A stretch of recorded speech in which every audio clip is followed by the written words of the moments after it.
Good evening. Hello, hello. It is lovely to see you here again. Thank you so much for joining me as we kick off properly this time. Not just preparation, but we're really getting into it now, aren't we? We're going to write a novel, or as much of one as we can, all throughout November. I am Blue Moony, fantasy writer and shy magical library in human skin. And I am one exhausted library. Yes, in hoping to get a few words down for the official count last stream. Oh, I went for way too long. And then I couldn't fall asleep. Then I was awake at definitely not an ungodly hour, at a very sensible hour really for someone with a small one, but regardless, I did not have very much sleep. And have not had much sleep in the past 10 days or so, or really many of the days before then. I'm just not very good at sleep, am I? Let's turn down our lovely opening music. And let's briefly pop on our lovely chat music. How is everyone? I hope so much you're well. I do. I hope you're getting enough sleep. While still getting everything done that you'd like to do. Or as much as possible anyway. I suppose we can't really hope for too much when everyone is so busy. Everyone's busy. Doing what we need to do, what we want, frequently falls by the wayside, unfortunately. Oh dear. And to get to what we want, we just have to keep pushing through. Hello, I slept 6 hours, so I woke up in a good mood. That's wonderful. I'm glad you had a good sleep and are in a good mood. It's always a good start. Sets you up for success, so... Oh, I don't know what I'm aiming for then. Success would be nice, but I may have to try to go about it a slightly more convoluted route. Oh dear, my head is just everywhere and nowhere. Do you get that much? It's a lot. Oh dear. Well, should probably try to jump into things reasonably quickly if I'm wanting to get much done. Oh dear. I'd like, if possible, to finish chapter 1 today. If it's not possible, I'm not gonna push too hard for it. I should probably try to ease into this and keep reminding myself that, yes, not aiming to win, aiming to write. But I think, let's just have a quick jump over to here.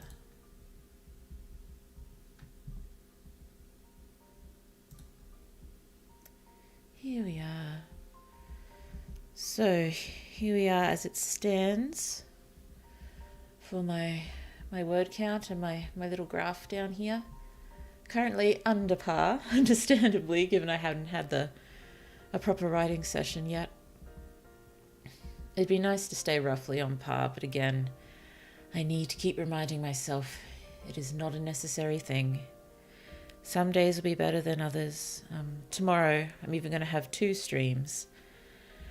But, yes, I don't know if I'll get much more done in those 2 streams. I might just go more slowly and spread it out and just take things a bit more easily. But we'll see. We'll see. Let's get Scrivener up. Come to me, lovely button that I press. Is this the right one? It is! Hello! Oh, I also realized way too late that my Scrivener window was off-center throughout the whole stream yesterday. I'm sorry about that. I hope it wasn't distracting too badly. You could see the some darkness at the edges where there shouldn't have been. Oh well. Hopefully it's in the correct place today. Okay, so what I'm hoping to do... Oh, let's get the rain back on first. So I think the rain is mostly pleasant to listen to. Why is my mouse being so uncooperative? I did change the batteries. I hope the whole mouse itself isn't falling apart. That would be most inconvenient. Okay, so what I'm planning to try to do is, I know we have lots of chapter notes down over here, but I still think over here I just want to hit the main things that I'm going to be tackling writing-wise to just sort of be able to cross them off. I think that might hopefully help a little bit.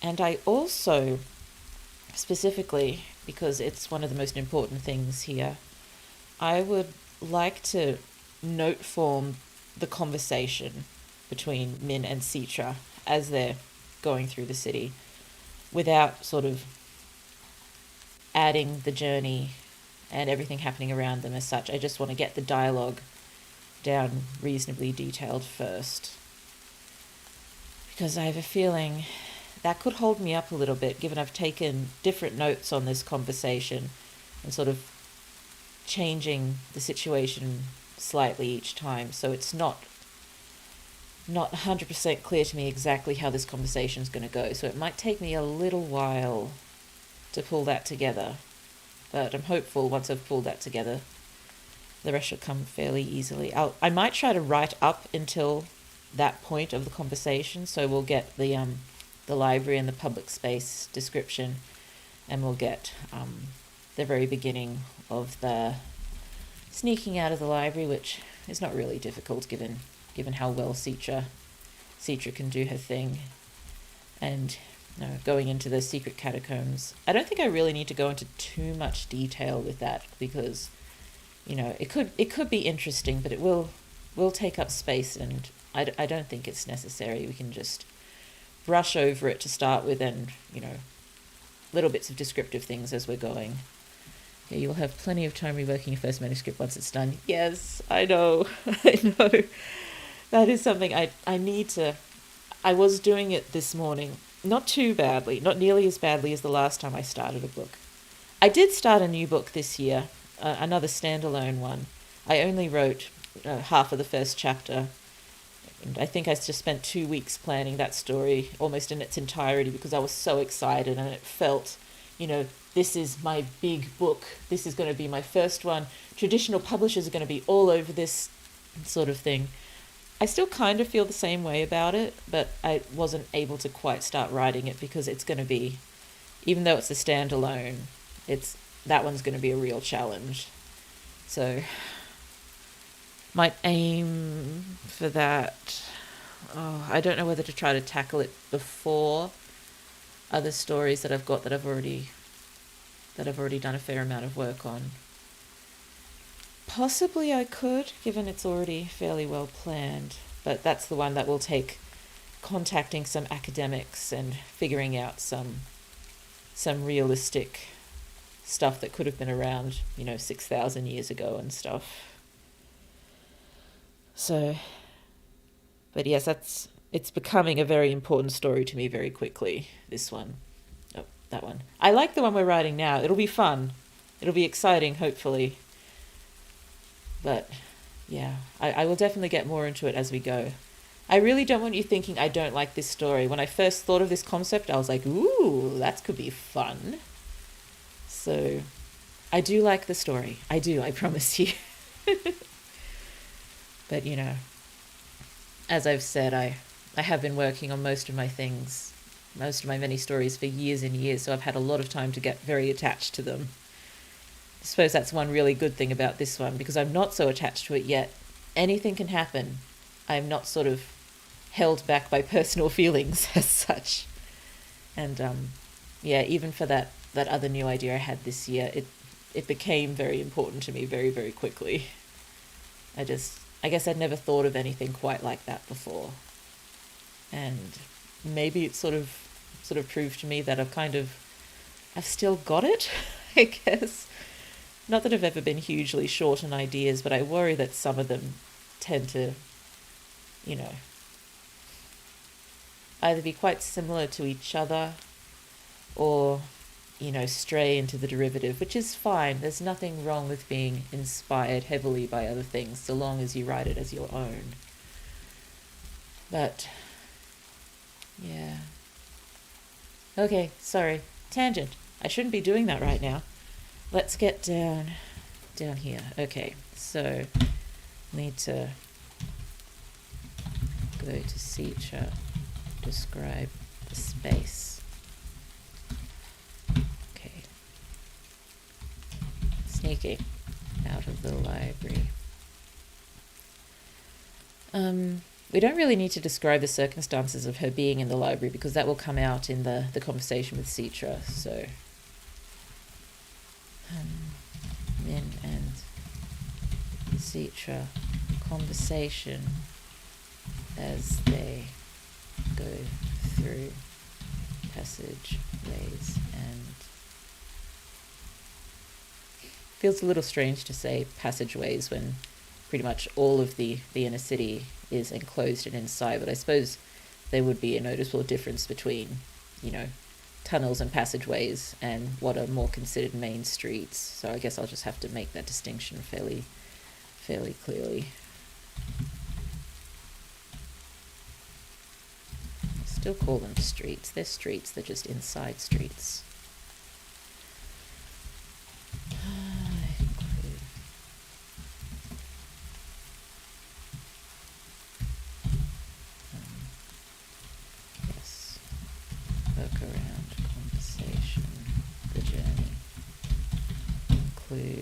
Distinction between, you know, well, tunnels and streets when, you know, all of the inner city, most of it is enclosed.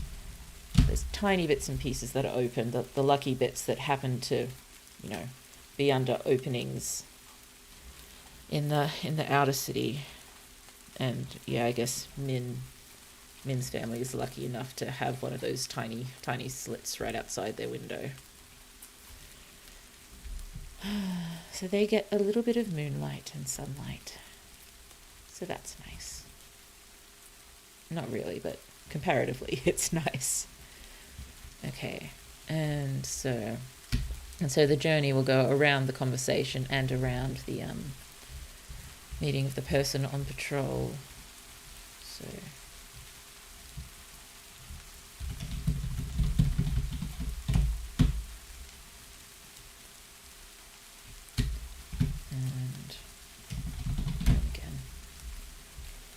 oh dear.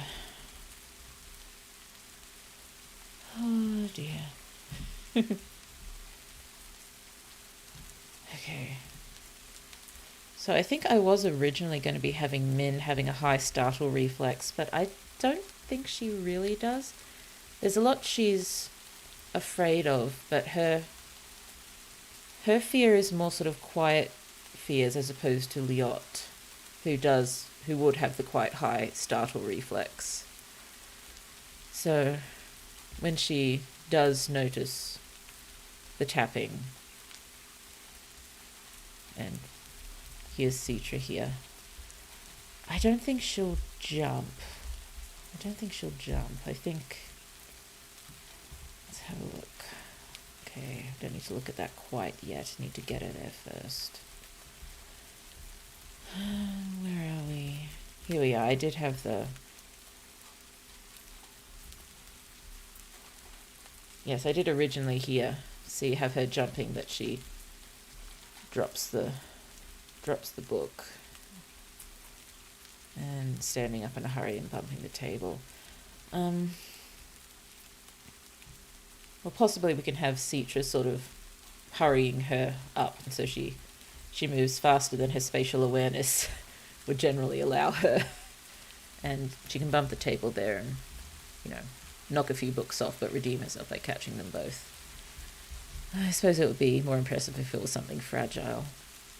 I haven't described the lighting yet in here. That's probably important, given it's an entirely enclosed space at night.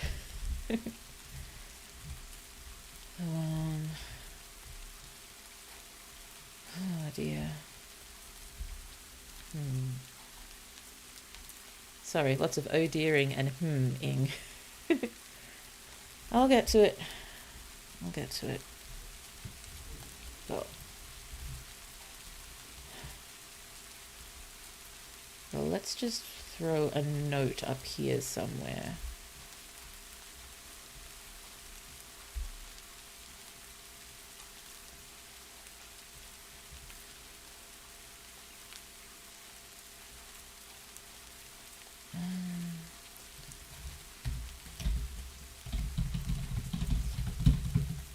Around here. Describe the lighting.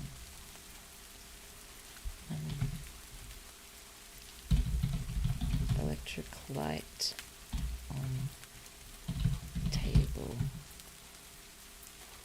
Electric light on the table with the books or a stand. I suppose it doesn't matter. I'll figure that out later.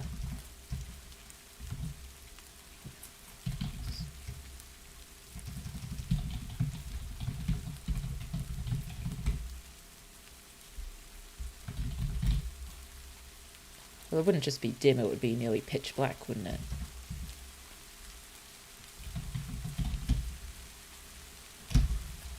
Okay, let's TK this. And bold it. Okay.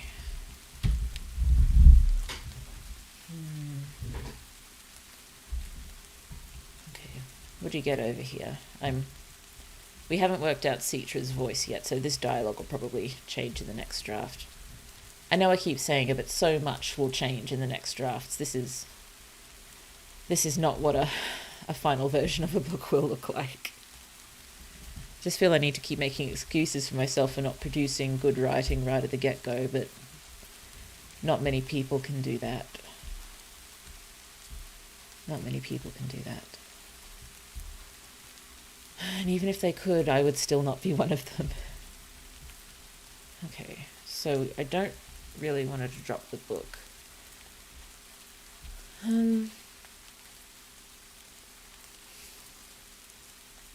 She's daydreamy and a tiny bit clumsy.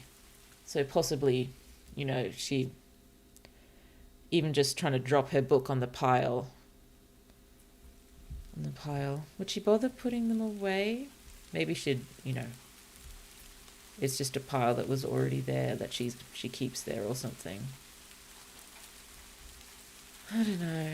Or maybe Citra could berate her for not hiding her tracks more. That could work.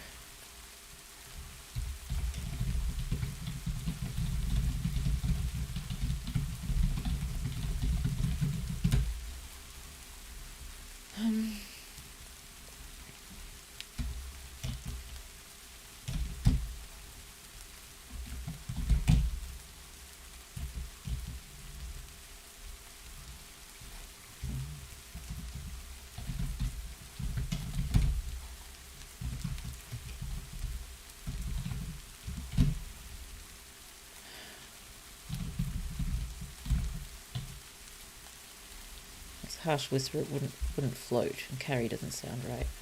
Cut'll do.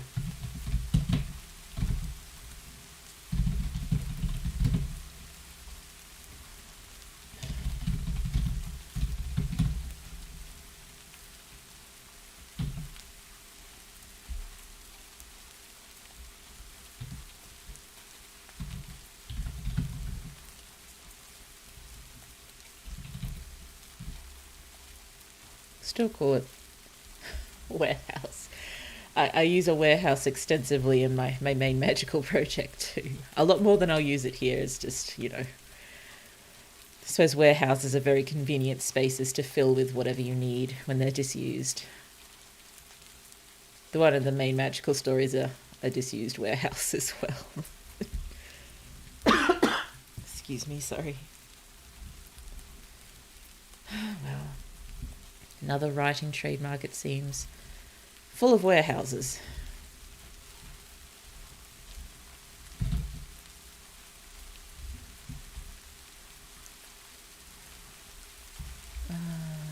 we go.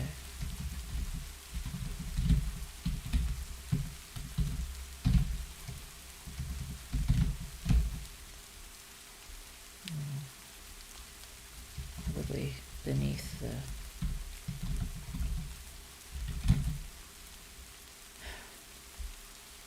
I don't really want to keep calling things TVs and screens. I'll just use those terms for ease now, and we'll figure out something else later.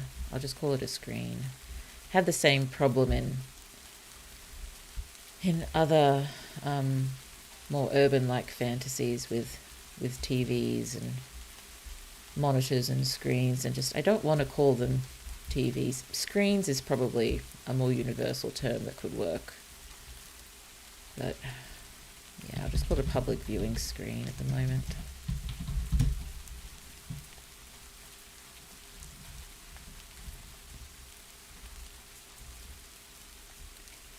Warehouses just lend themselves to be used for any purpose if left alone for long enough. That is definitely true. It is. They're very, very useful. They're big, lots and lots of space, and usually, quite high ceilings. That's much more useful in my main magical project than here.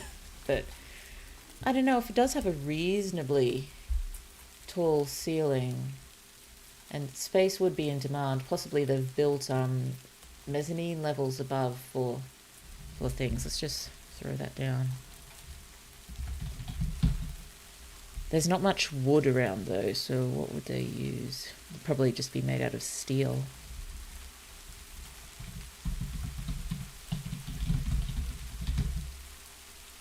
Use it for more, just for gathering, watching.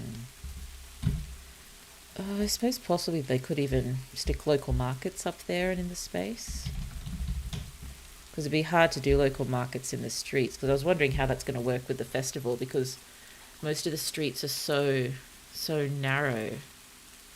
There's just not really enough room to, can probably barely walk two people shoulder to shoulder, and even that would be tricky sometimes. It's corridors most of the time, and in the outer city almost everything's inside as well, but there's a huge grand street sort of thing.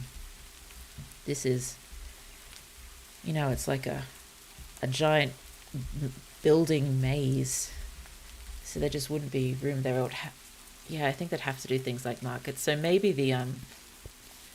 maybe Liot manages to get the people that he's hanging out with at that point right back to this space for some inner city festival events. That could work. Excuse me, sorry.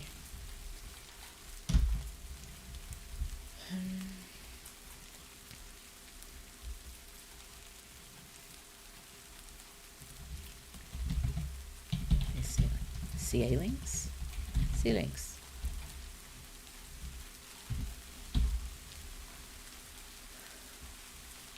I'd have to cut across, cut the distance. That sounds better.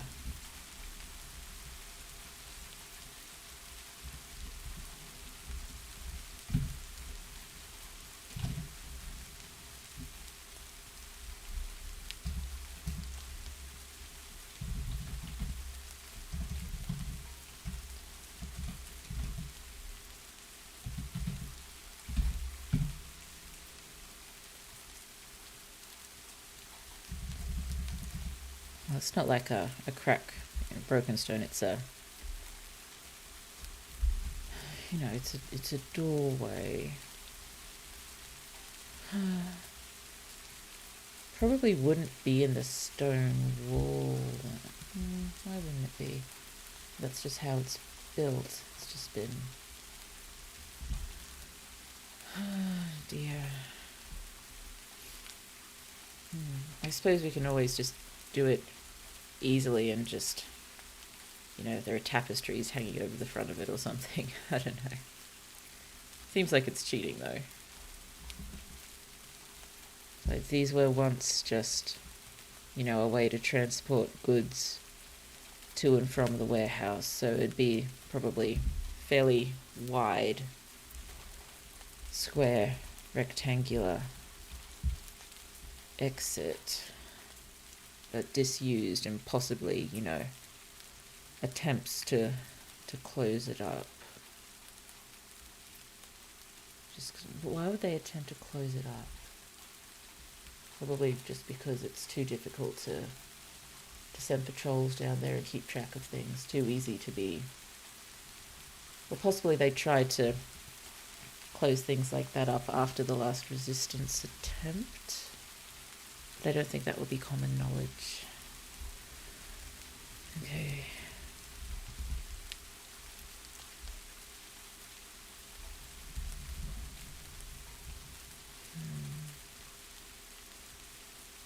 So maybe not right by the viewing screen. I think we gotta...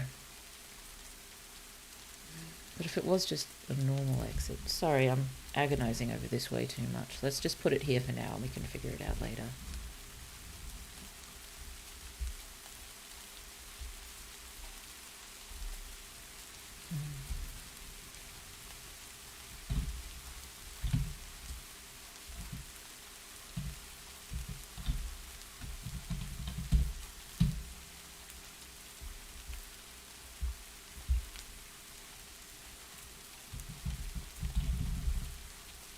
Whoa. Oh no.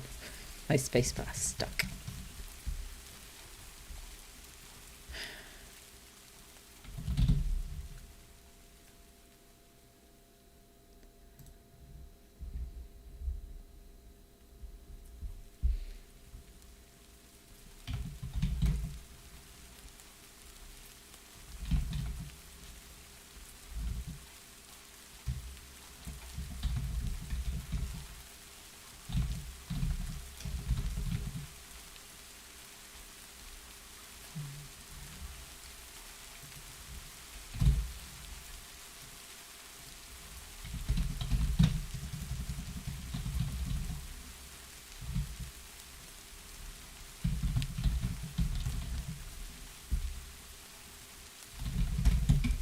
I know it doesn't seem very hidden at the moment. I'll have to fix that up.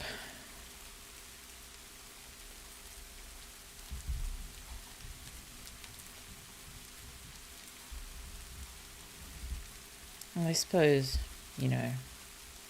plenty of epic fantasies talk about secret entrances in stone walls and, people barely seeing them and, going so long without being found, even though when you look closely, there's a thin line. I suppose if you're not looking for it, you might never see it. I should probably add that.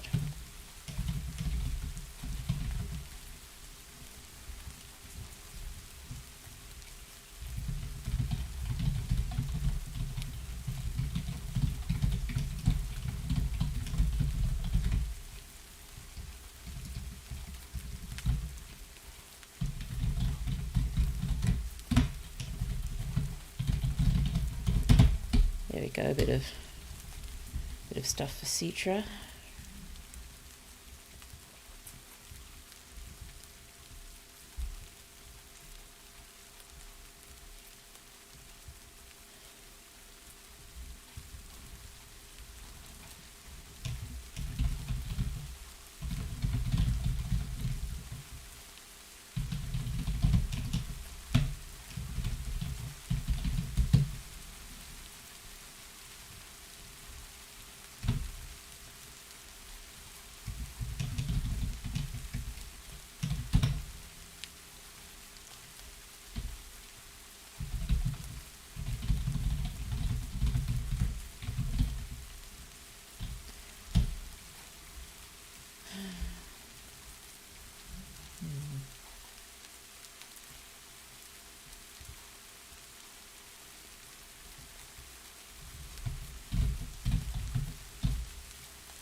I am using centimeters. Even writing fantasies, I prefer to use metrics. And even using American English, I prefer using metrics. So that doesn't always work when you want to use a phrase like inch by inch, and occasionally I'll let something like that sneak in. But in general, I like to work in metrics.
Cetra's harsh whisper cut the distance between Min's reading nook and the warehouse wall beneath the public viewing screen. The warehouse wall.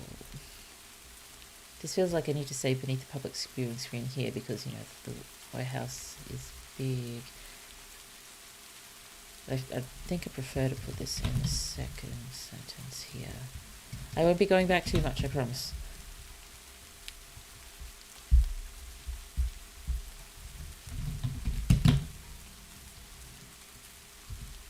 That'll do. Cetra's harsh whisper cut the distance between Min's reading nook and the warehouse wall across. Beneath the public viewing screen, a thin line traced the stone, wider on the left now that Cetra cracked the hidden door from the other side. If Min hadn't known to look for it, she never would have known it existed. Would probably work. If Min hadn't known to look for it, she never would have known it existed. Cetra would. In the depths of the inner city, Cetra could find it. It's there, but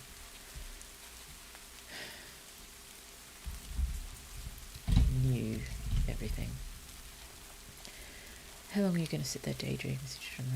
I prefer to use said and asked as much as possible, and the writing software I use, Pro Writing Aid, sort of, smacks me on the wrist whenever I use anything besides said or asked. But Magic for the win, Imperial is done. Oh yes. Well, not yes. I'm sure Imperial has served its purpose and still works quite well in many situations. I've heard arguments, given it's more closely tied to nature, it's,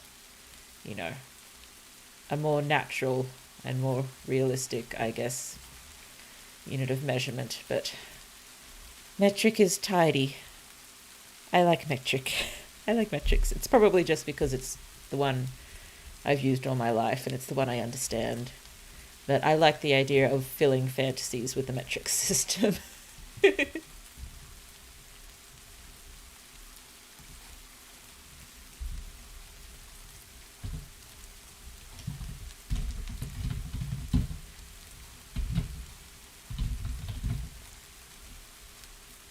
Oh, how big is this space? Well, it can't be huge, given where we are. Do you think 50 meters is too big? And we've got to squish the library and the playground and the sort of sitting area. But I suppose it goes upwards a fair amount as well, so... let's just make it 20 meters for now. I mean, still, that's really quite cramped, but it's what they've got. Let's just go with 20 meters. We can change it later.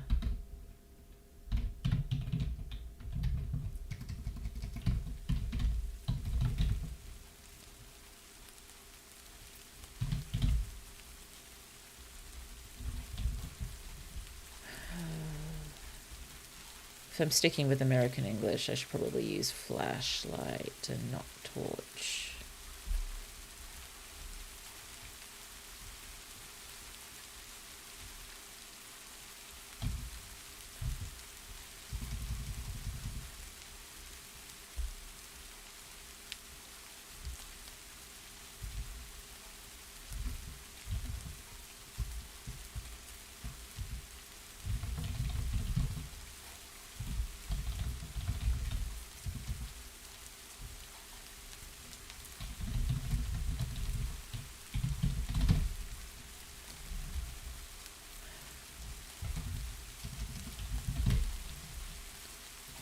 Nothing big or impressive, just tiny cheap flashlight.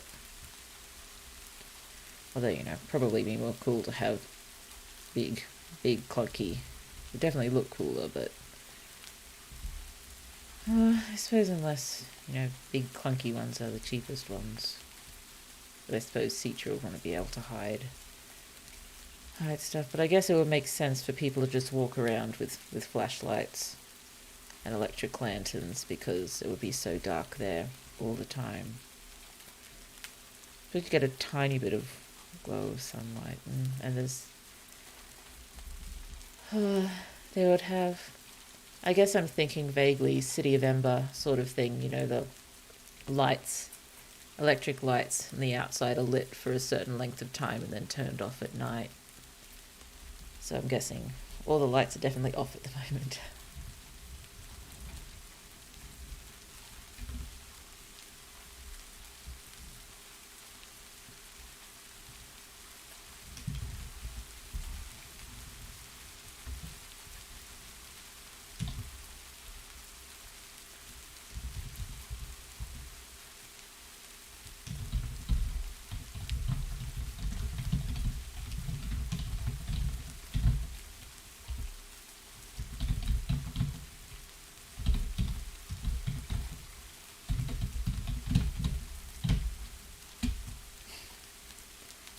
I suppose it strikes me as very Citra that she would still be incredulous over men doing strange stuff.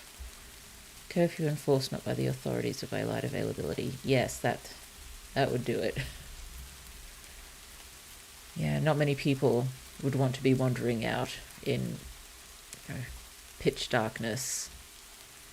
I mean, even with your little flashlight, if you ran out of batteries, you'd be stuck.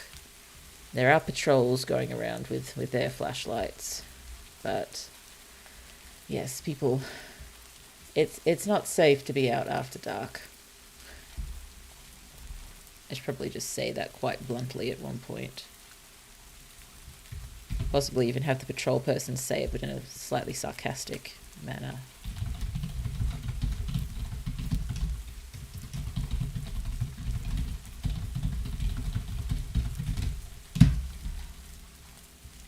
Okay.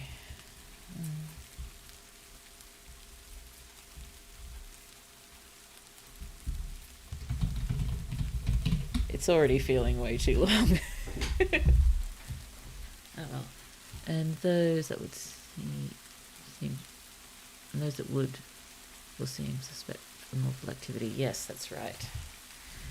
That's, I suppose, one reason why you don't really want to get caught wandering around at night. It's definitely suspicious. No one wants to be out there. So if you're out there, you're up to something. Oh dear.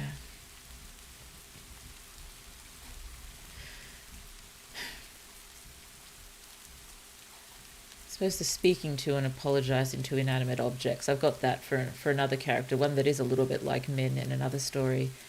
But I kind of had that character doing that because that's something that I tend to do. So I suppose it's not such a big deal if Min does it too. I think it's, you know, doing it myself, I still think it's kind of cute interacting with inanimate objects.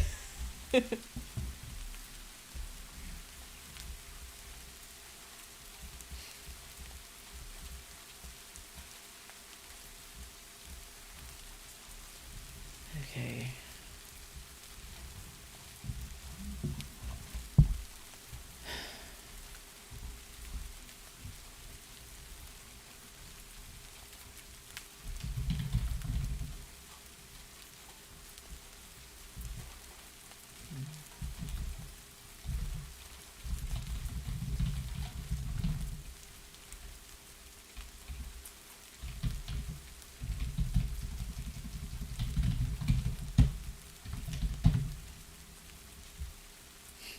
Min seems like the type of person who would trot.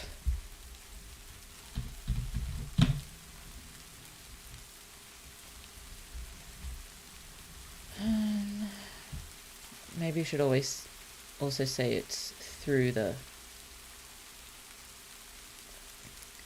shelves, because at least one long shelf would be divides the library from the rest of the area. I suppose I could just pop that here, couldn't I?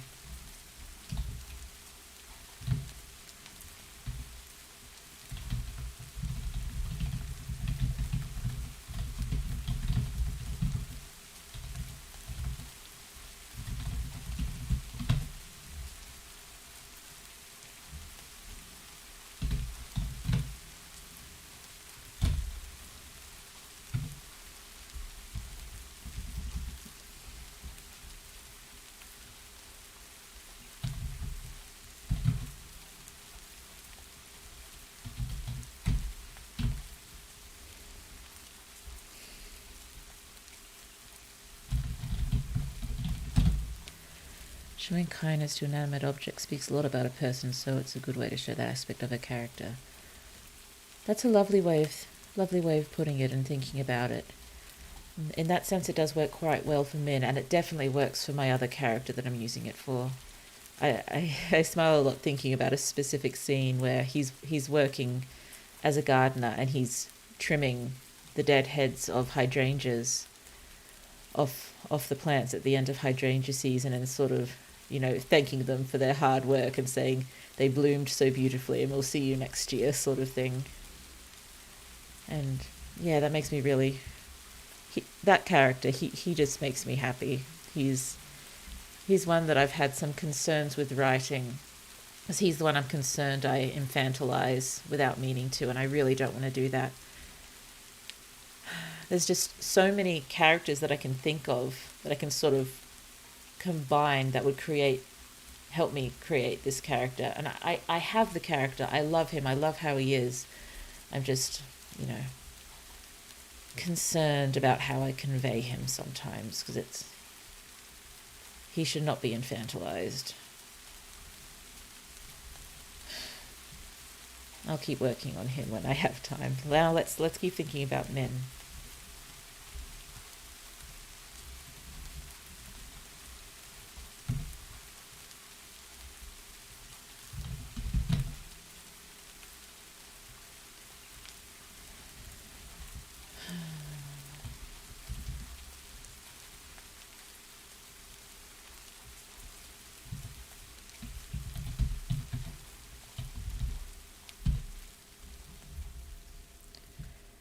She's already coming across as quite a tactile person, isn't she? The fingers trailing along things, and that's something to keep in mind. The main character in my main magic project, Kaz, I try to sort of up smell and taste related stuff, and probably touch as well. He'd be fairly tactile. I generally always wind up with my senses with sight and sound, like very much top heavy over the others, so keeping in mind that she's a tactile person, I think, will help even things out a bit.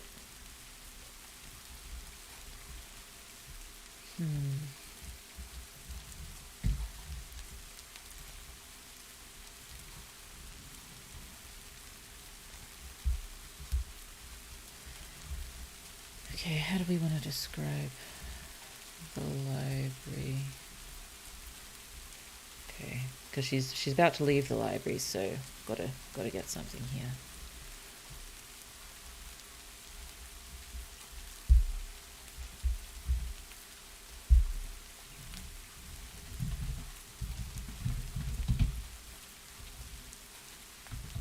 If you say steel edges, does it just sort of make sense that she means the edges of the shelf? I just don't really want to say shelf again, because I said it in the previous sentence.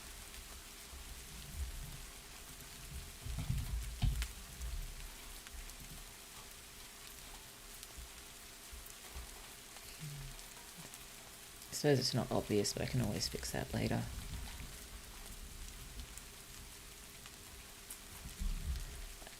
I suppose I use shelf right at the beginning of this sentence. If I use it right at the end here, it shouldn't be a huge issue.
Sorry for the long silences. I think you might just have to get used to them, and hopefully the rain and the tapping and the words on the screen are filling the silence pleasantly enough.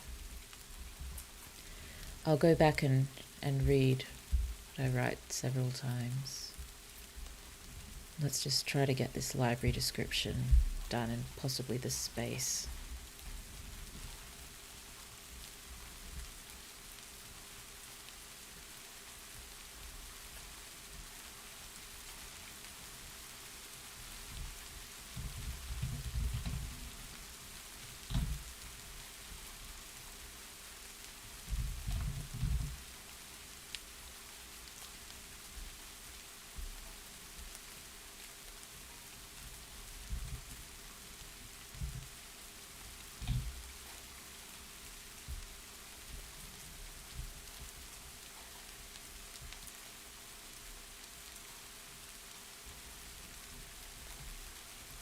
Does it want me to say that?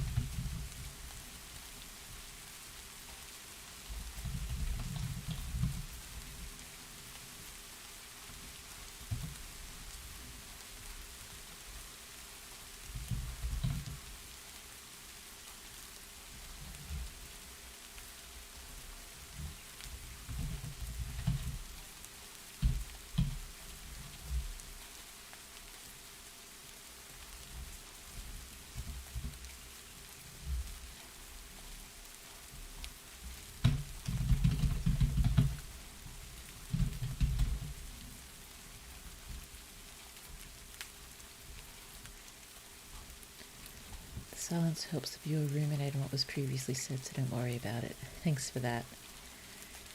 I suppose this is still seems to me a slightly unusual live streaming endeavour, because in general, writing, the actual act of writing itself is generally seen as quite solitary and silent, and I think a lot of that is still required here. But we are learning, we are discovering, we'll figure this out, and I'm still maybe a little hopeful that when I do short stories and such, there will be more talking involved.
dear. They get to the mezzanine platforms. Possibly ladders, also possibly some kind of rudimentary elevator. Nothing fancy, probably even people-powered elevators. I suppose we don't need to go into that now. We can go into that when Liot's there. Maybe. Yeah, probably don't need to talk about that right now.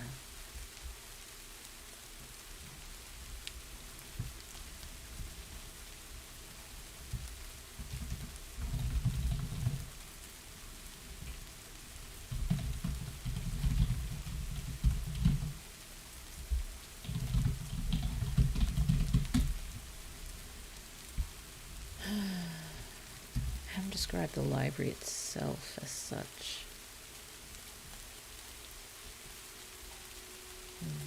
Maybe that should have happened earlier.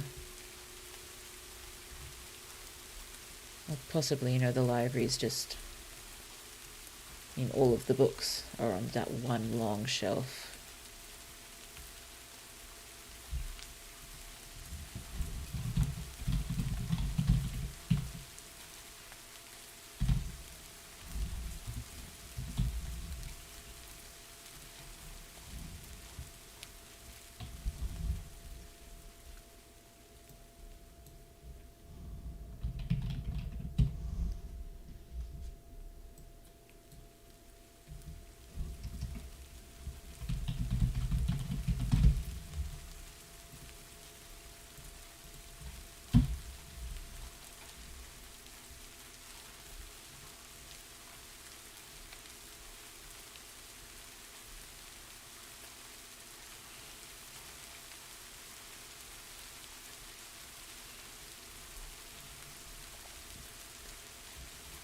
Where can we put... I suppose just talking about the old chair and the rickety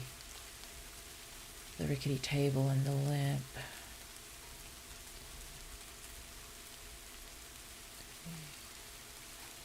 I suppose really everything's old here, but it's very well taken care of, so it wouldn't really be dusty or particularly dirty.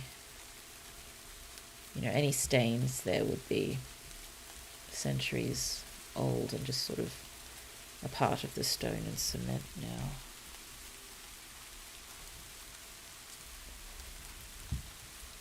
Maybe that can go, yeah.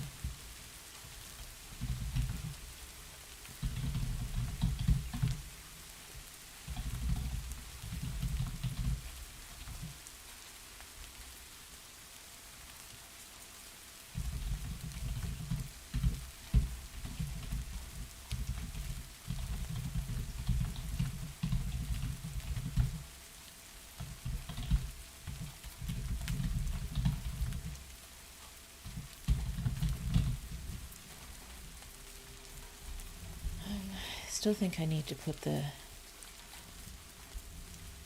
tree of life. Well, what else do I want to put in the library? Possibly a rug, and mention the other.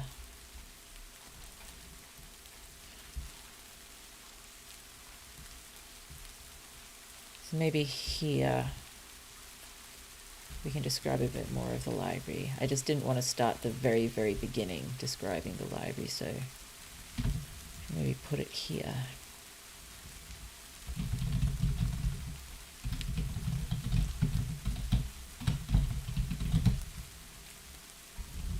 Okay, not just one rug, but rugs, more seating,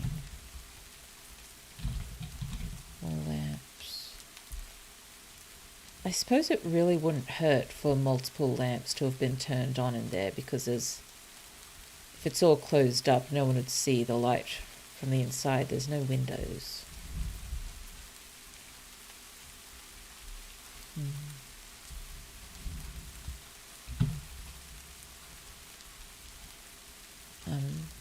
Possibly make it cute and say on the walls there's some drawings by children or something.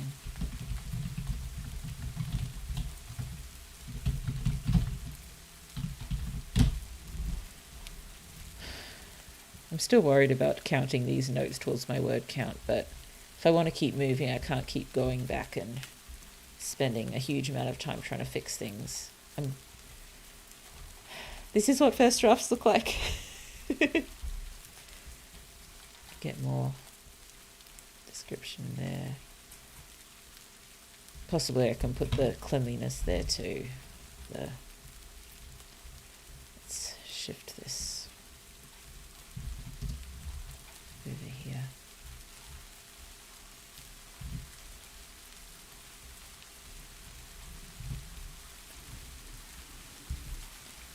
I suppose leaving notes like this through first drafts as well does make the next drafts a bit more exciting, because it's not just reading what's written and fixing it up. You still have to do more writing and more thinking, and just, I don't know. I know rewrites happen with every draft, but I'm still telling myself this is okay. Just want to get... I'd really like to get her home and finish this chapter.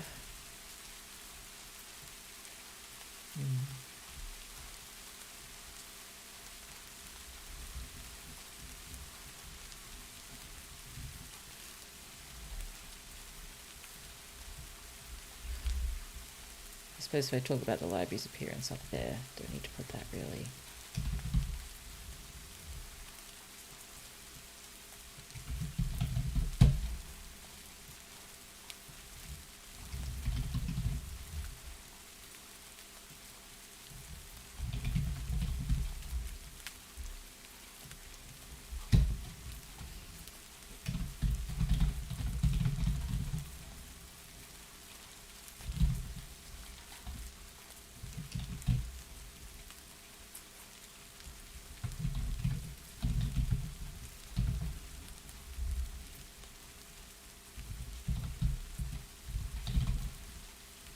I think, yeah, Min would go through the play equipment. She doesn't seem to be the one to go around. She is a tactile person. She'd probably go through and swing the swing and, hand over the bars.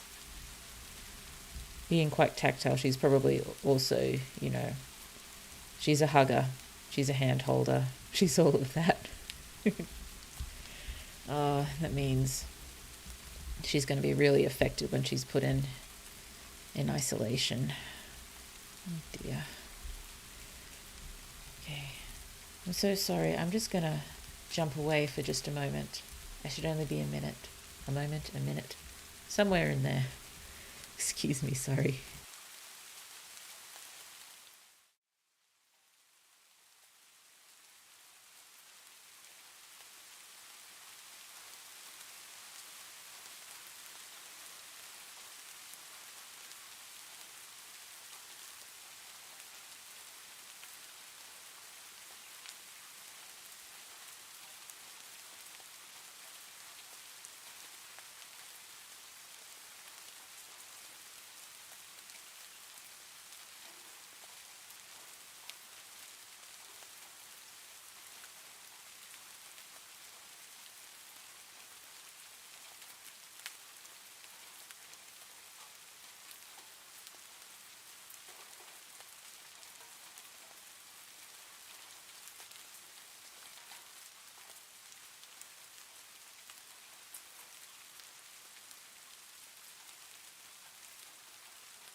Back now. Thank you for waiting. Okay.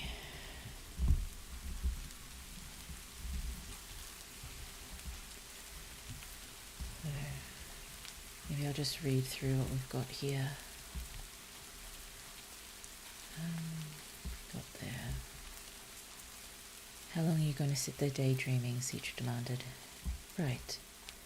Min raised automatically to her feet, dropping her book on the pile beside her. She missed, the book slipping southward. Whoops! Min stooped, her hand shooting out, snagging its spine a few centimetres from the ground. Almost slipping from her fingertips twice, she tightened her grip and set her book back down with the reverence it deserved. Sorry, I got distracted. Are you apologising to a book? Citra's face was well over 20 metres away and shrouded in shadow, her black eyes shining in the muted glow of her pocket flashlight. Her eyebrows were not visible, but Min knew one formed a perfect, incredulous arch into her forehead. One long, narrow shelf divided the library from the rest of the public space. Leaving her stack of reading material with a long, lingering glance, Min trotted down its length, her fingertips trailing across 100 cracked spines in the cool steel edges of the shelves. These were old warehouse shelves. From old toys there, so...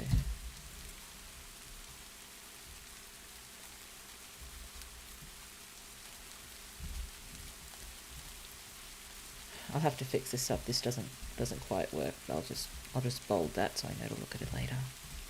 These were warehouse shelves. That meant old, perhaps even hundreds of years.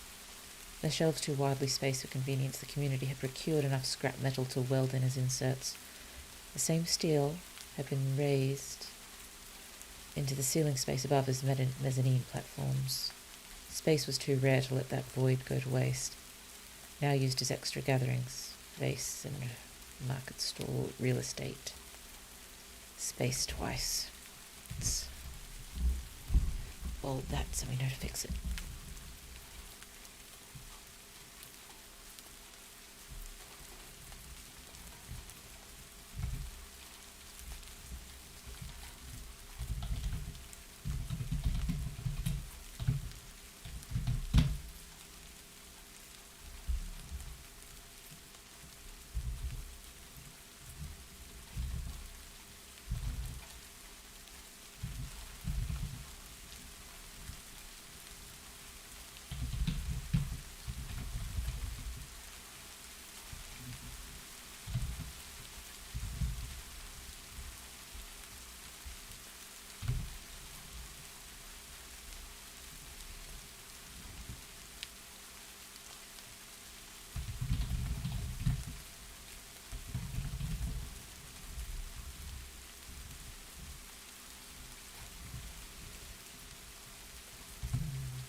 That interaction reminded me of Jung's introductory description of the introvert-extrovert personalities.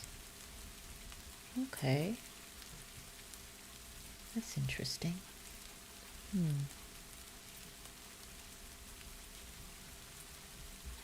Definitely things to think about.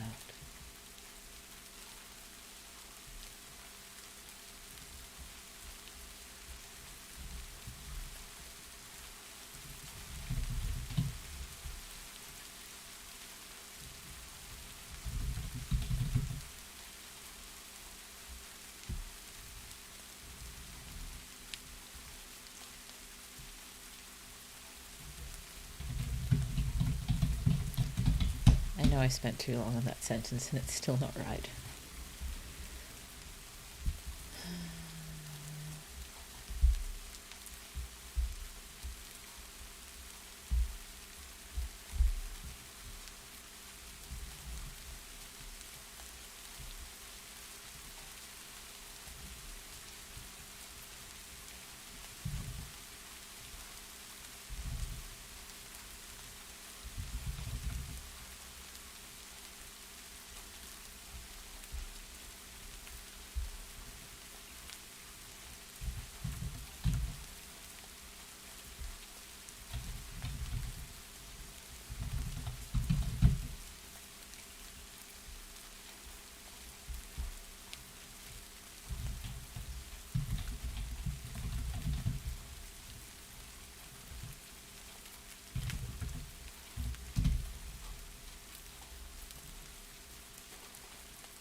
Should be more specific.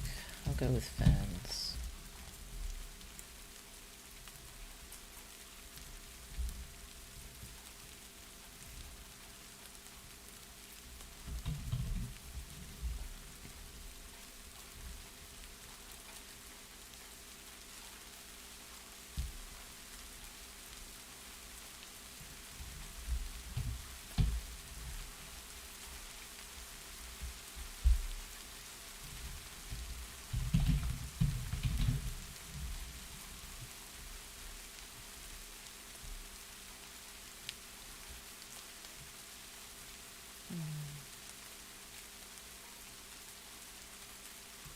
It might be too much. I don't think they'll be able to afford that. Probably just the lighting above that has to be enough. So I guess I might not go with ferns. I'll have to think of plants that can survive with relatively little sunlight.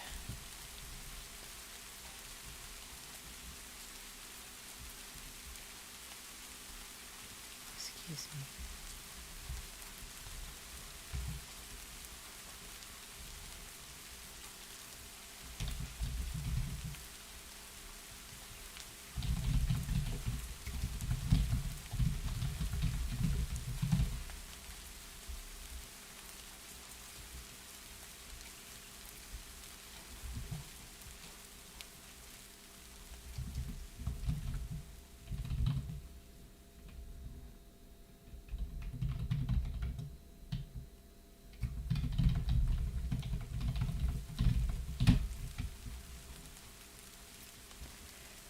I guess Min is the sort of person to... She is a daydreamer and she imagines so many lovely things. Probably, some of them, like this one, maybe actually possible, but she tends to daydream more about the impossible, just almost as, comforting entertainment. The extrovert, by his outgoing nature, wants to explore a forbidding place. The introvert, almost cautious, follows along.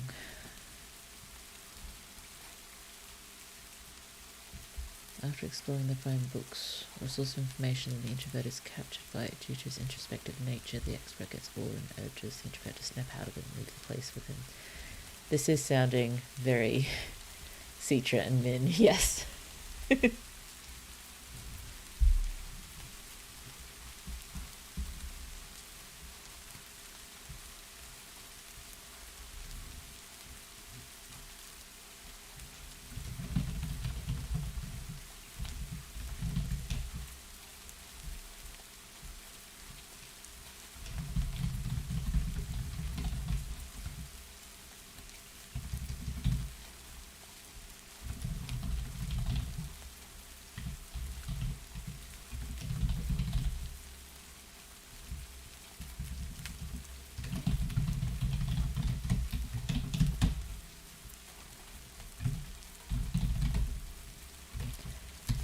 something I kind of like to do with my writing is what I've just done here, which is have, questions or comments happening in the protagonist's head, but then people responding.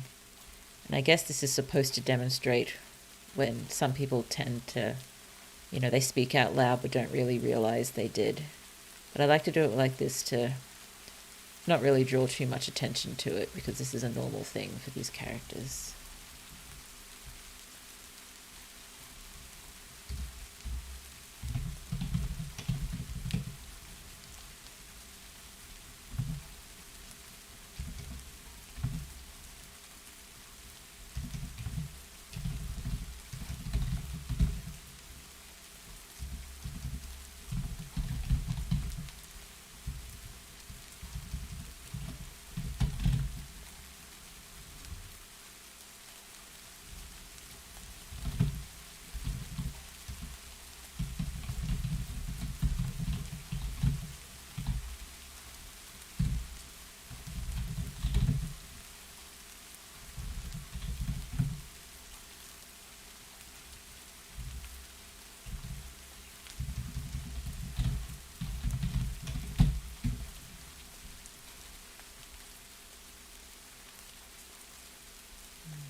I feel like I need to mention that, the warehouse conversion was done without permission and got it post hoc. I think we need to find somewhere to pop that around here.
would each neighborhood have sort of a chosen one acting as sort of the whole local government, maybe? So just, you could say the local chosen one, or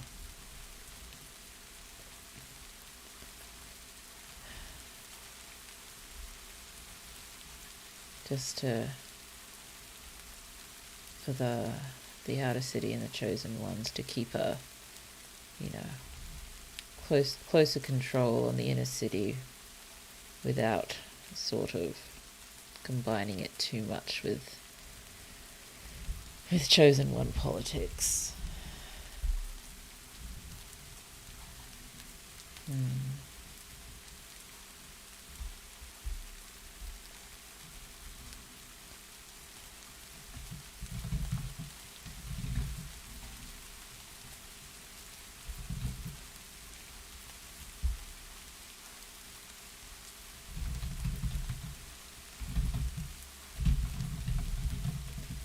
Gave the green light doesn't really make sense if there's no traffic lights.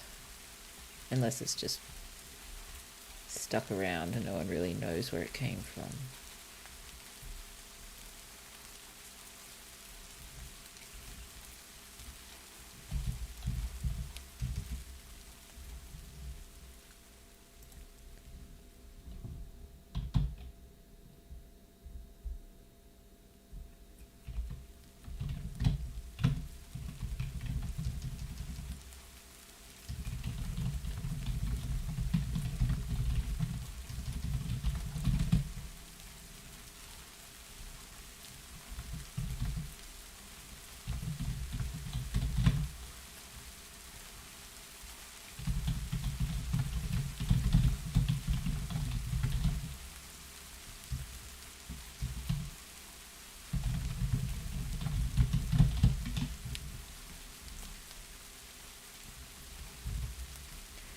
Oh, I'm over 1,000 words. Nice. No. It'd be cool if I could hit 2,000, given I did, almost 400 early today. I suppose I don't want to push it, but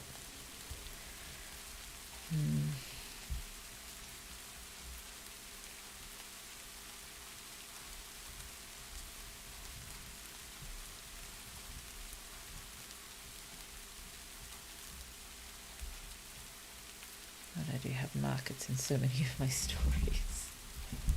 In fact, I'd say markets appear in every one of my stories. So it's just like festivals, gathering spaces, buying things, everything you need is at a market. Excuse me, just going to have a bit of water. My water bottle's almost empty. Oh dear.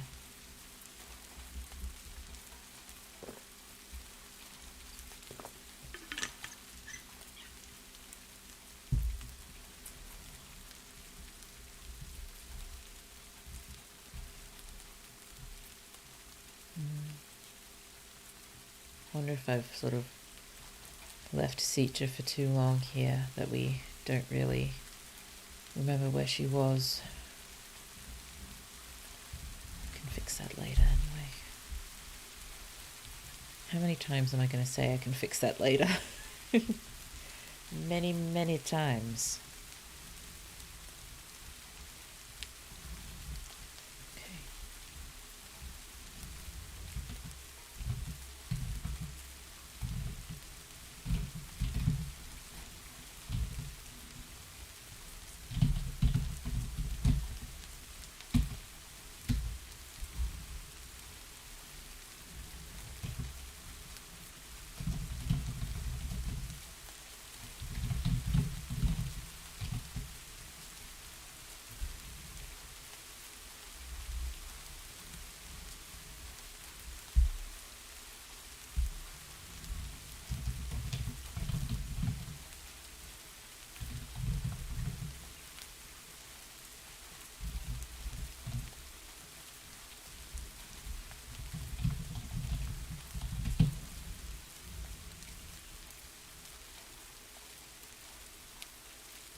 Maybe when originally building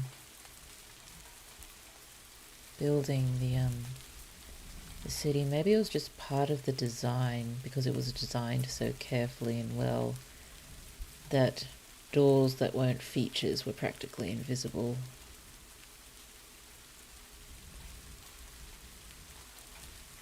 Maybe.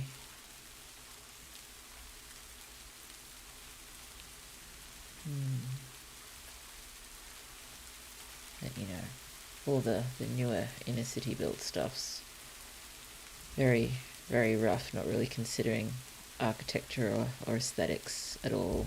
But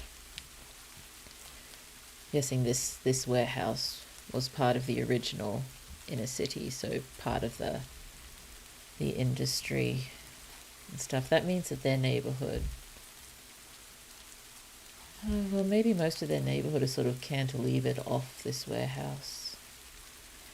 Market, shop, bazaar, flea market. Maybe the size should be addressed by how you can call it so it isn't repetitive. Maybe,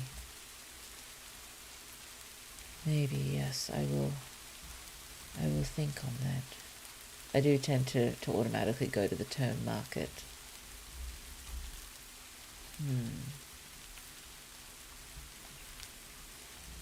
Well, maybe we can just go with a different one here.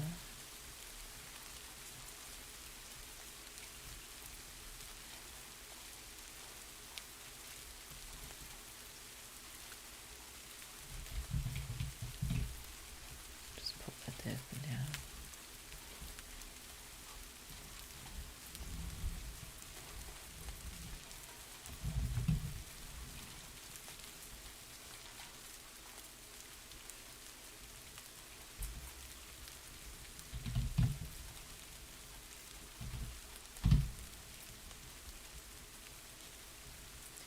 I just feel like the doors, that they're heavy, they are going to make a noise. I don't think they're overly concerned that it's going to be heard, but still as quietly as possible, I guess.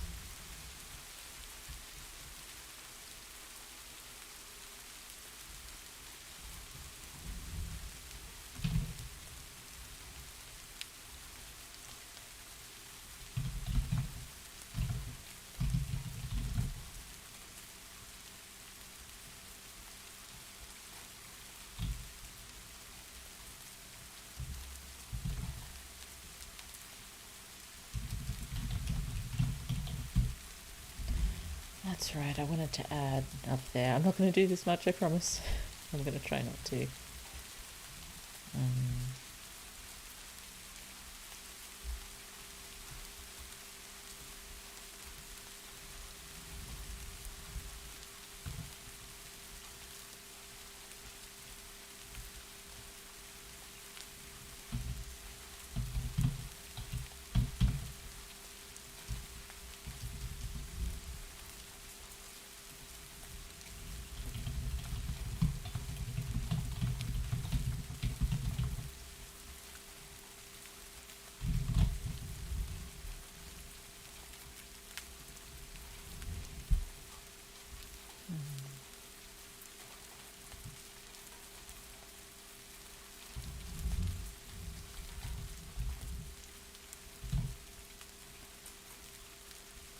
What kind of shoes would she be wearing?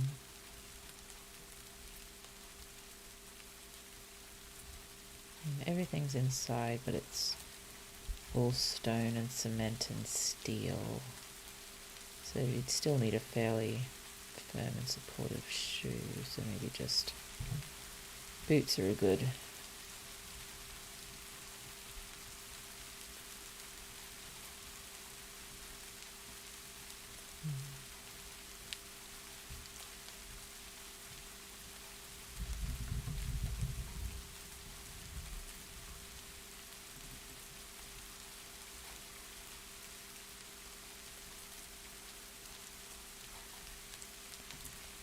Or maybe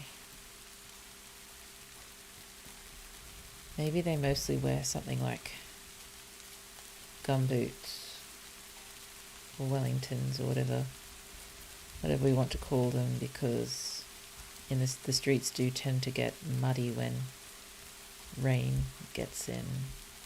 Almost enclosed, but there's just enough, gaps for rain to get in and turn dust into mud. What's the best term I can use for these?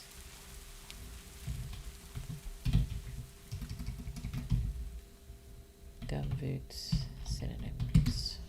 Let's have a look. Galoshes, that might be the one to go with.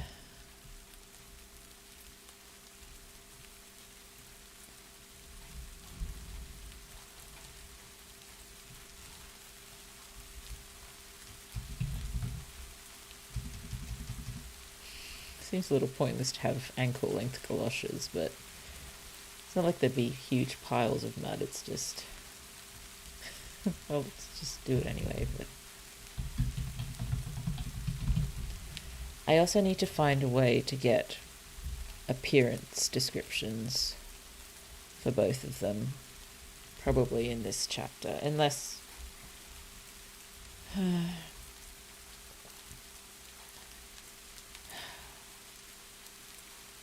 I might leave that for the next chapter. Actually, we can do both Min and Citra's appearances from Liot's point of view. He'd probably do nicer descriptions for them than they do for themselves, because he is very, very attached to the both of them. He'd probably see them both as absolutely gorgeous, and I suppose it's kind of nice seeing people who probably wouldn't think too much of their own appearance from other people's perspectives. So let's have Liot do that.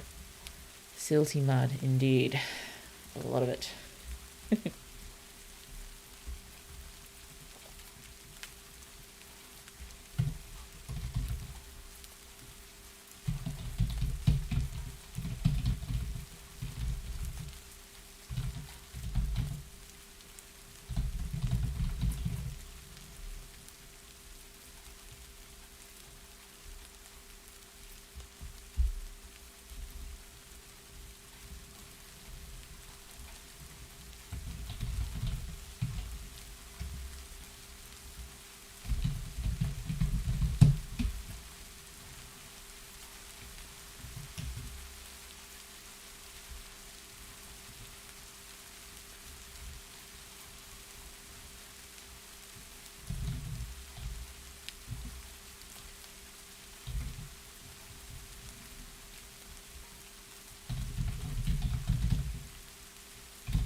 start feeling the word count going back and forth now as I cut out these notes. Maybe too much.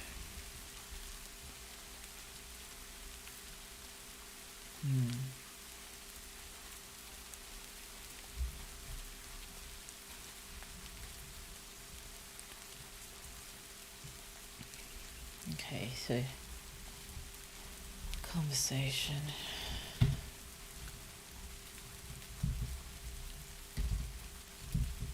Why? There we go.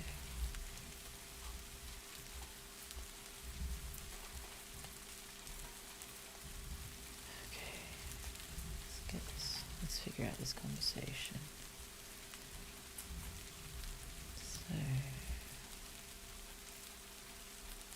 okay, well, I might shift this down into my other notes here.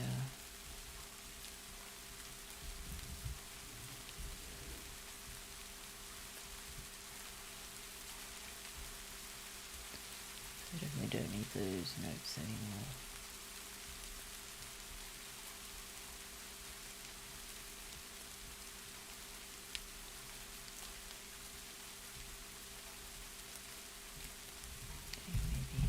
Maybe here, so I can at least look at the notes together.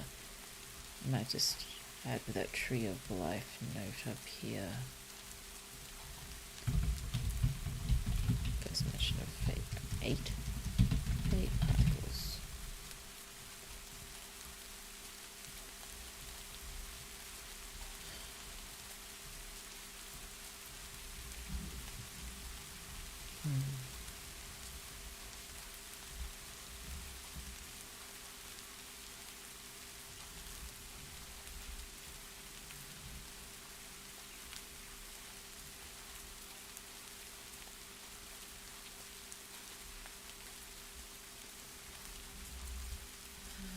Where does it go here?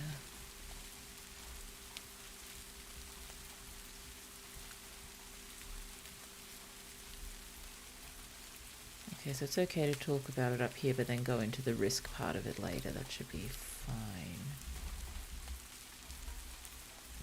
Excuse me.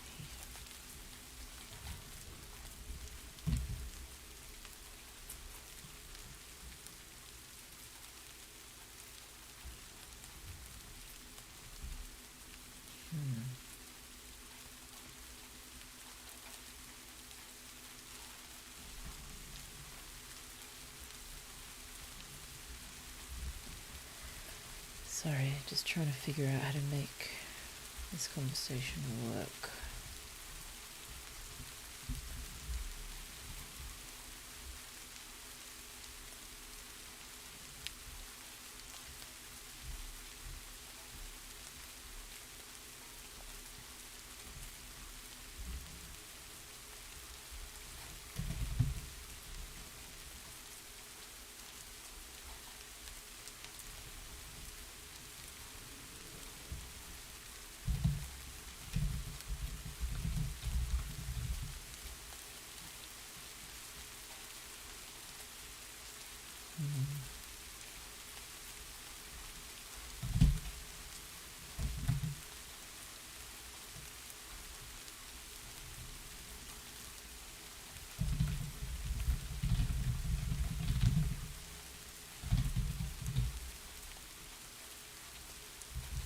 I was saying exactly that before.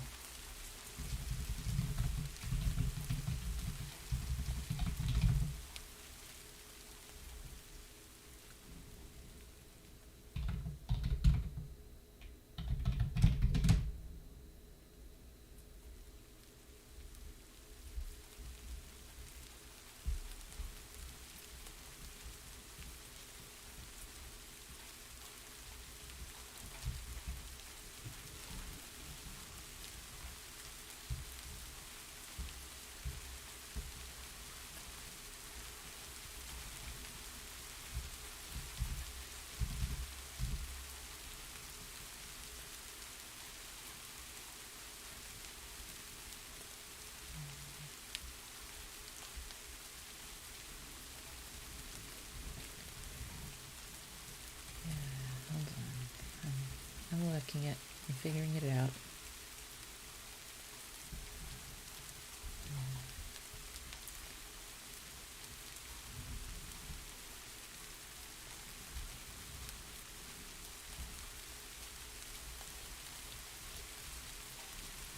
dear, have we hit some buffering?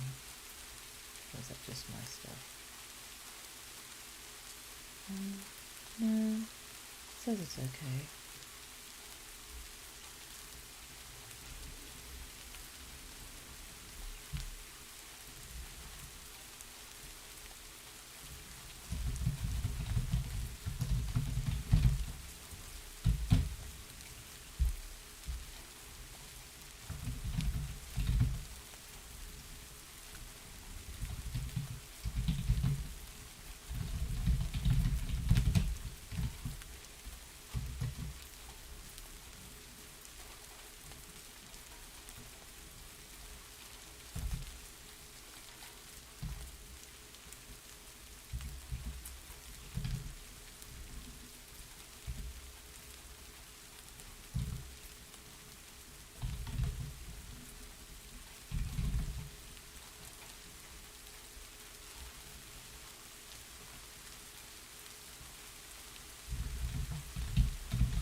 I really need to think of stuff better than outer and inner city.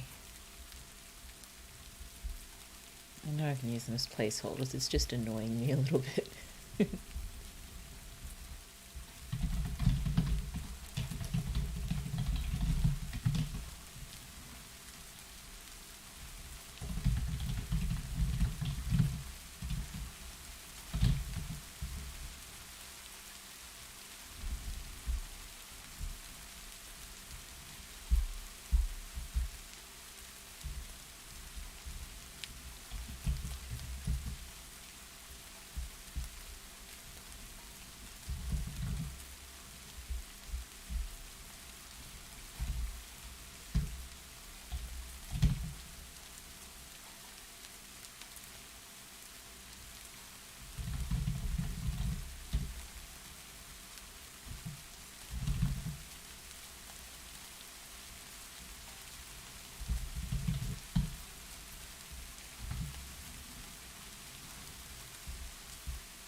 Still haven't decided exactly what the main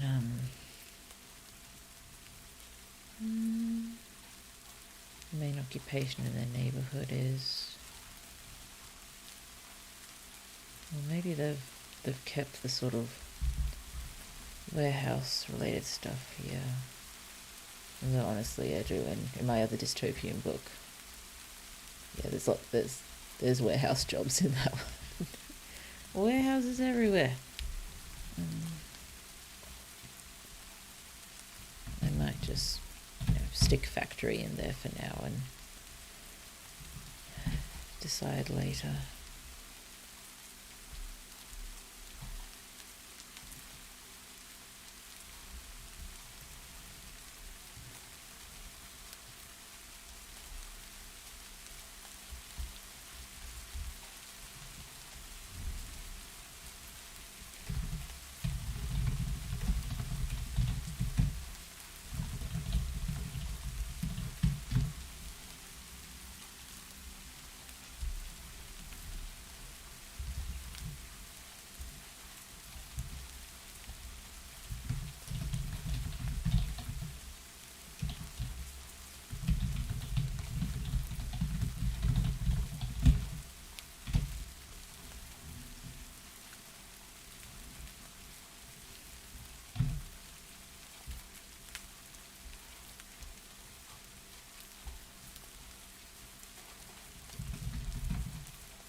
Materials distribution hub of some sort, explaining the many materials that have been used to improvise some structure modifications to buildings in the area.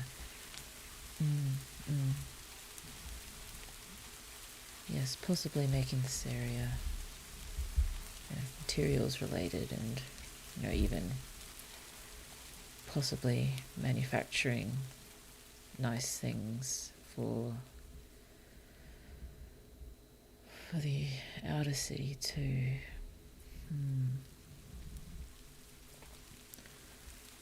Yes, maybe not even manufacturing, just the storage and distribution. Maybe just keep it as shift and we get to the job later.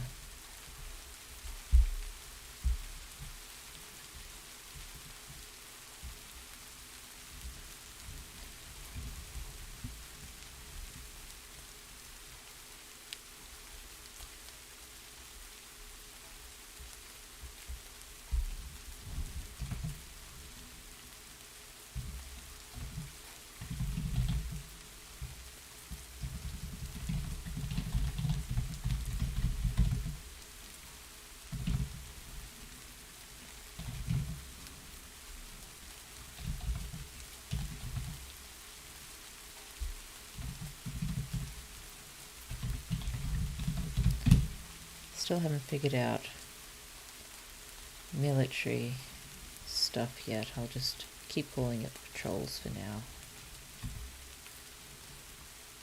As long as I do that consistently, it should be fairly easy to replace once I figure it out.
Sorry again for the long silences.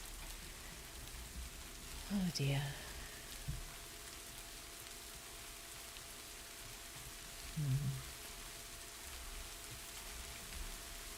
Just trying to figure out how to slot these descriptions in here. I know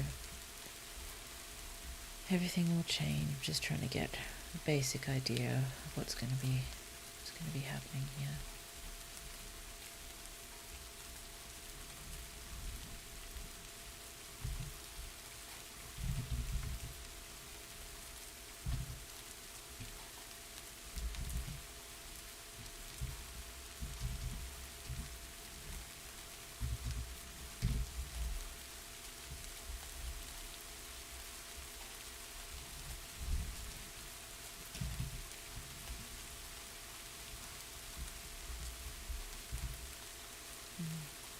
What size are they? They'd possibly actually be bigger than some of the streets out in the main areas if they were originally used for moving freight and such.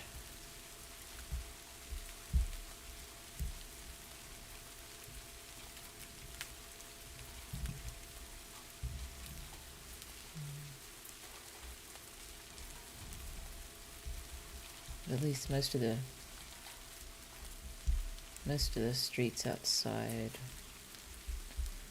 are still sort of very narrow but very high ceilings. These probably be a bit wider but closed in from the top.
These are old tunnels, which means they would have been made primarily out of stone, whereas most of the inner city is now steel and cement. It's probably mentioned that the tunnel itself is stone.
have been abandoned, it seems,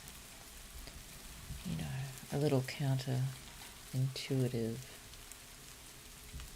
when you have something that works to just abandon it and build something else.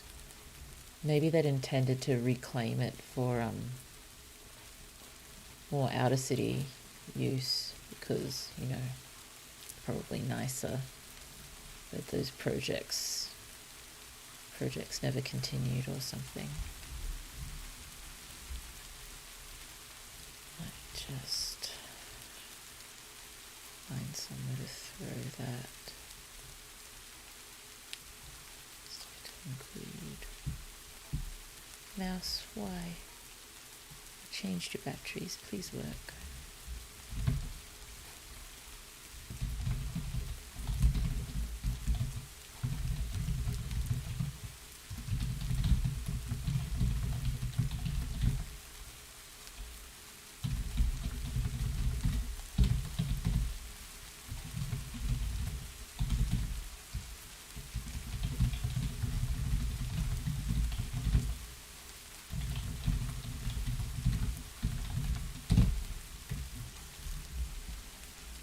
Probably some kind of bureaucracy stopping the plans going ahead, but not giving them back to the inner city.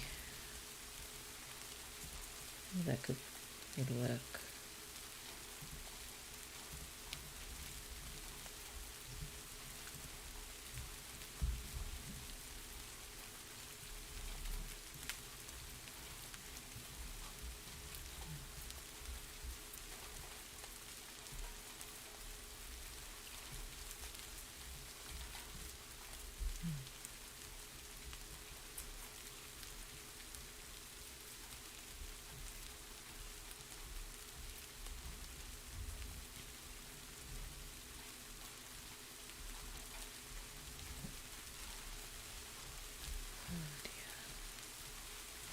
I am looking at my word count. I do want to at least hit par before we cross midnight, and that's with almost 400 words done early this morning. I suppose that's 1,000 written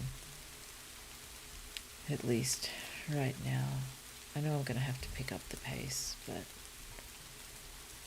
still.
How's that seeming?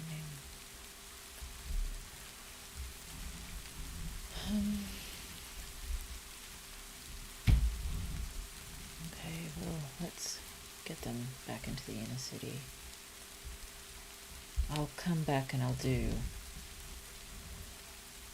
definitely do better descriptions of these tunnels and, describe them in the light of the torches. Let's just find somewhere to help with that.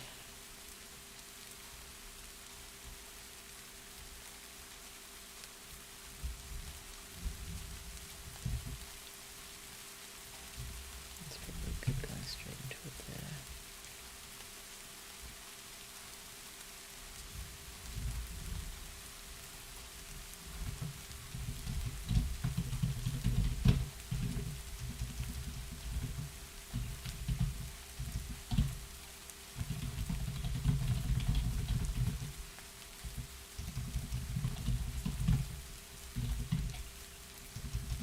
Using a flashlight, haven't I?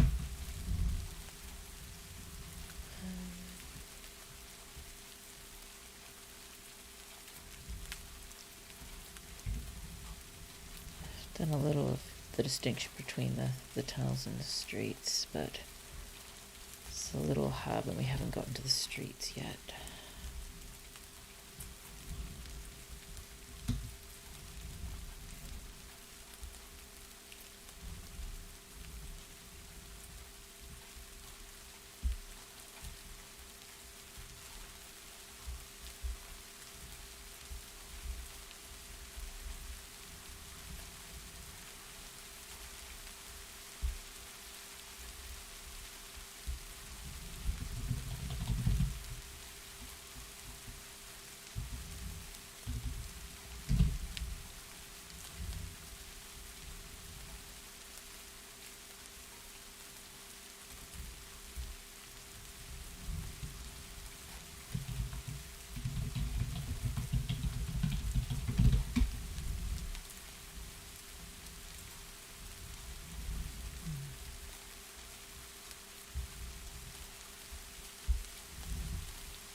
just feel like I need to keep saying corridor streets, because I suppose I haven't really explained yet how the inner city works as opposed to the outer city.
It's a good description for the outer city here.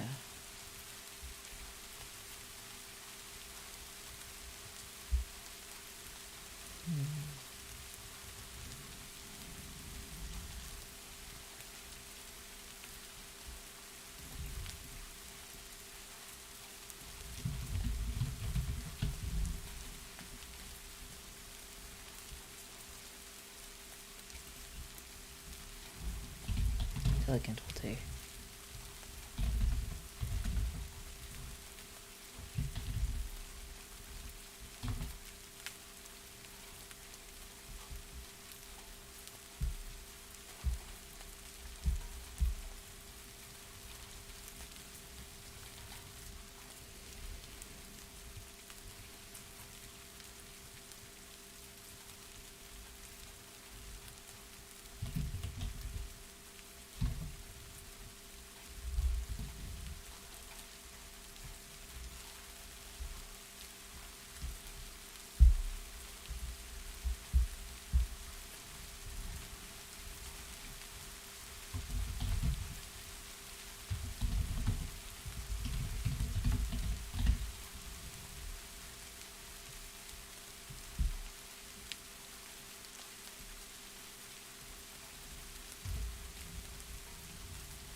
Probably keep the,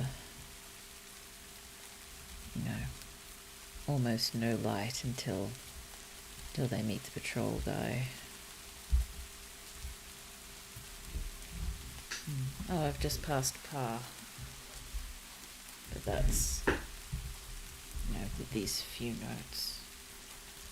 I might have to try to make a habit to stop at about midnight. It's hard for me to convey environments or physical settings through storytelling. I end up having to describe in detail the features of a place that makes it look more like the script of a scene. yes, I try to avoid things like that. I like to work things through quite naturally. So this probably isn't very natural right now. I'm just attempting to get something down, and so I know at least where I want these things to be. And when I've got time to sort of sit and devote, an hour to a random paragraph, I can hopefully get it sounding much better.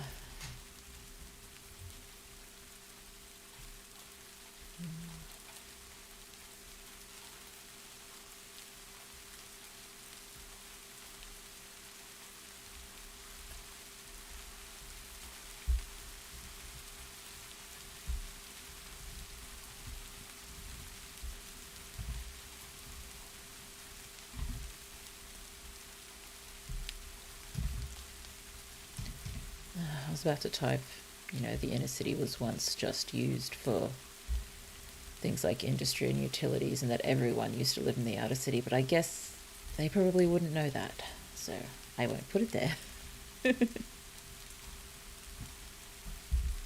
Hmm.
I'm just going to put my current word count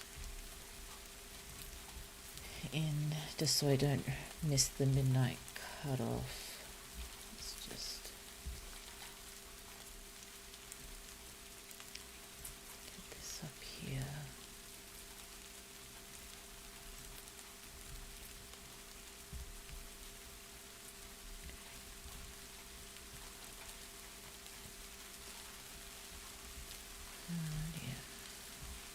Update.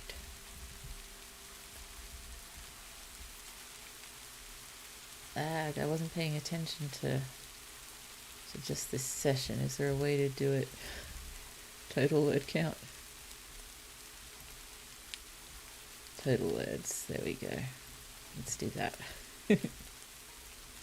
1703 for now.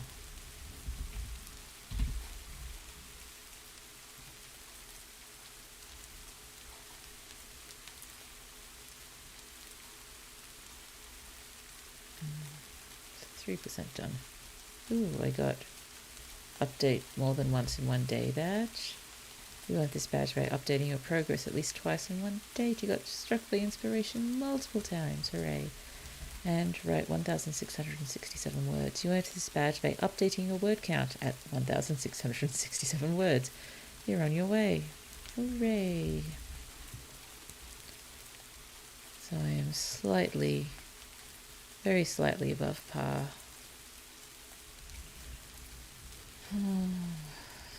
Just...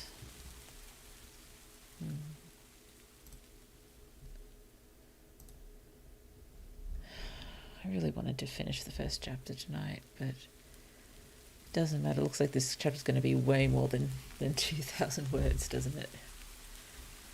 Oh well.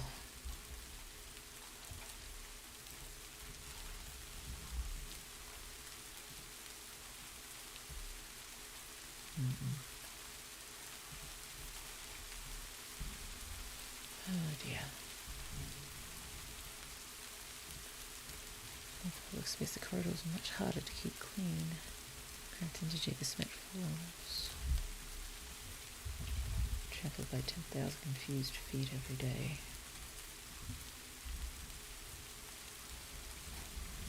Oh dear.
I am going with soul as in shoe sole as opposed to soul, an individual.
This doesn't really make sense, but I like how it looks.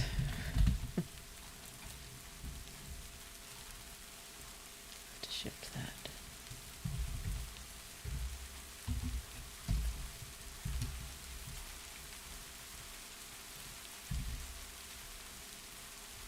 That's not right.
I am not a poetic writer.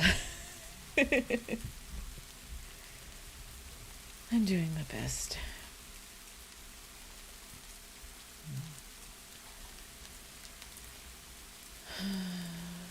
I'm torn between, pushing on and trying to get as much as I can done, and trying each night not to really go far past midnight, just to make sure I get a bit more sleep. I did really want to reach. I really wanted to reach the end of this chapter, but I guess being the first chapter there, I'm at least putting more description and stuff in now. I may wind up taking some of it out, but it's the beginning of the story. I'm trying to shape things a bit more. None of this sounds good. It's a first draft. It's the first draft, it's the first draft, it's the first draft. Okay.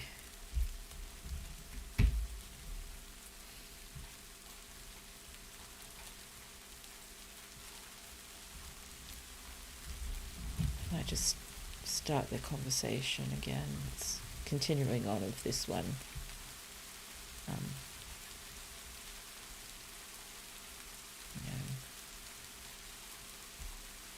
Min's effect has worn off and Citra is complaining again.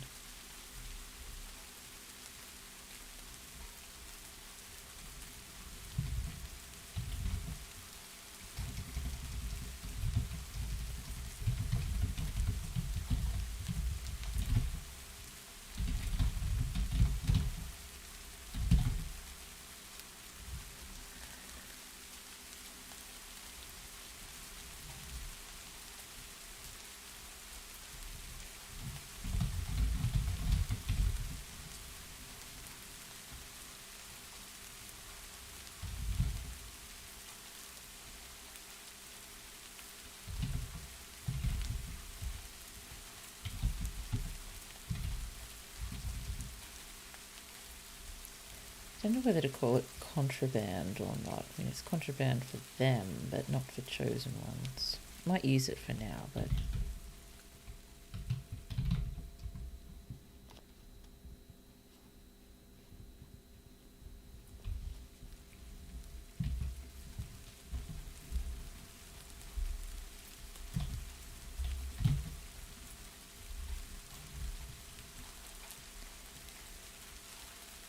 They say you'll continue to stream way past midnight and I'll be streaming. Yeah, it's a problem.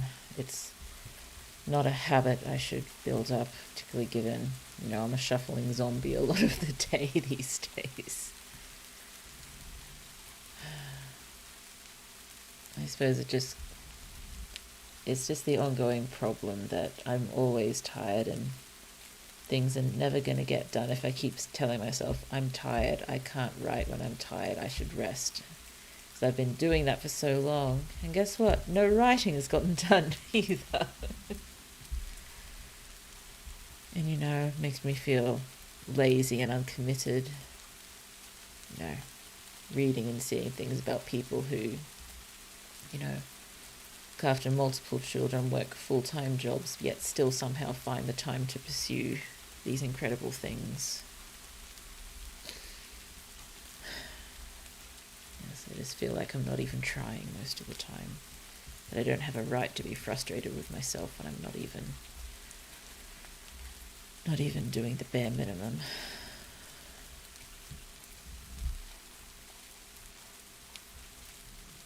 Well, I've at least worked us back to this conversation. I guess I'm not hugely happy with how we've gone. At least writing has happened. It'll get better. I know I keep saying this. I hope it doesn't get annoying, but I suppose it's just a bit of a mantra. Also, being like a zombie through the days and fair to the small one. Yeah, that's very, very true. And yeah, it is me caring for them during the day. Okay. Not tomorrow morning though. So we'll be back tomorrow morning to pick this up. That's 10 a.m. AEDT. So what time is that elsewhere? So 10 a.m. AEDT to, let's just go EST. That's 7 p.m. behind me for EST. I could possibly be a little late, but hopefully not too bad. Okay, I think it's probably best to hold here and pick it up tomorrow at 6 a.m. Yeah. Oh dear. Oh dear. Sorry.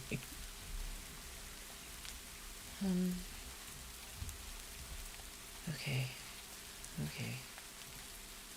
I know what I'm doing, kind of. I'm just going to quickly update this with a few extra words. I have to go home now, so I'll take my leave now. Bye-bye. Thank you so much for coming. I'm about to finish anyway. Thank you again. I'm just going to... Oh dear.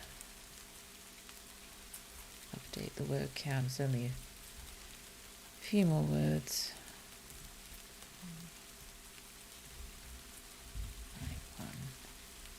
Update progress. Okay, now 4%. Okay.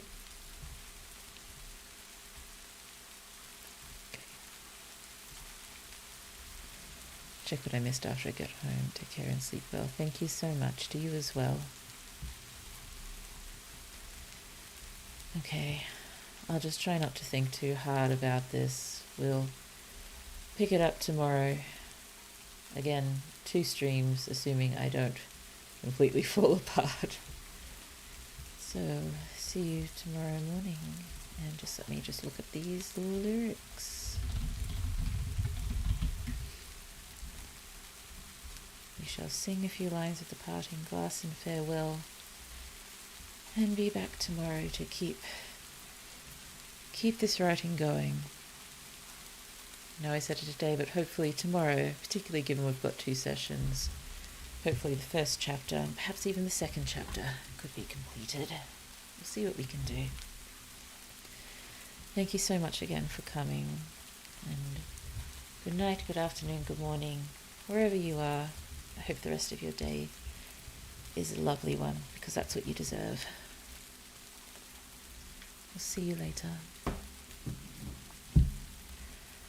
Of all the money that e'er I had, I spent it in good company, and all the harm that e'er I did, alas, it was to none but me. And all I've done for want of wit to memory now I can't recall. So fill to me the parting glass. Good night, and joy be to